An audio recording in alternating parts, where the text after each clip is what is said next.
Everyone welcome to my blog. I hope हजुरहरू सबैजना सन्चै हुनुहुन्छ होला। म पनि एकदमै ठिक छु। आज चाहिँ मैले धेरै लङ टाइम पछि आज मैले ब्लग लिएर आइसकेँ। हिजो चाहिँ मैले चटपट पानीपुरी च्यालेन्ज हालेको थिएँ, तर त्यसमा हजुरहरूको माया साथ सपोर्ट नै पुगिरहेको छैन।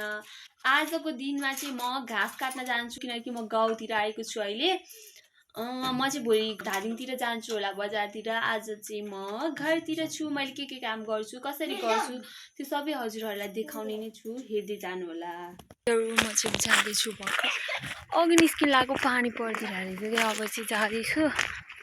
देख्न सक्नुहुन्छ बुढाहरू छोडिदिएर आएको थिएँ, आउँदैछ दौडेर। ल यो साथीहरू, ल अब म बारीतिर गएर भेट्छु हजुरहरूलाई। बारीमा पनि आइसकेँ। अब चाहिँ हामी घाँस काट्नतर्फ लाग्छौँ। यता छ भाइ बहिनीहरू चाहिँ। ल अब हामी सबजना घाँस काट्न थाल्छौँ। त्यसपछि म घाँस काटिरहेको भिडियो पनि हजुरहरूलाई देखाउने नै चाहिँ। ल धमाधम काम स्टार्ट भइरहेको छ। म भने चाहिँ एउटा भिडियो बनाउनको लागि एकछिन स्टप गरेँ काम। र बहिनी चाहिँ उता छ, जो हजुरहरूले देख्न अलिक गाह्रै पर्छ।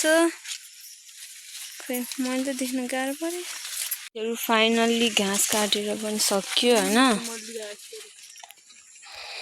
देख्न सक्नुहुन्छ यतातिर मान्छेहरू। पानी परो पानी परो। Hello hello. देख्न सक्नुहुन्छ भ्यू चाहिँ अहिले पानी परेपछिको कस्तो बवाल देखेको छ क्या गाइज।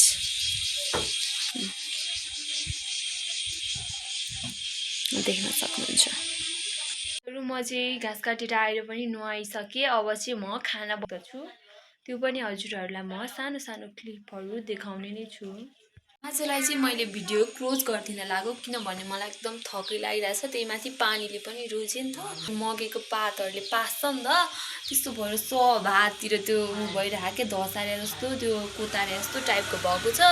अनि मलाई थकै लाग्यो, छिटो खाना बनाएँ। मैले खाना बनाएको पनि देखाउँछु भनिरहेको थिएँ, तर मैले देखाउन सकिनँ। मैले खाना रेडी बनाइसकेँ। अब मम्मीहरू आउनु भएपछि हामी खाना खाएर अनि त्यसपछि सुत्छौँ। तर म यो भिडियो चाहिँ अहिले नै अन्त्य गर्न चाहन्छु। यो भिडियोलाई सपोर्ट गरिदिनु होला। लाइक कमेन्ट सेयर सब्सक्राइब गर्न नबिर्सिनु होला। By by. अब फेरि भोलि अर्को भ्लगमा फेरि भेट्ने नै छौँ।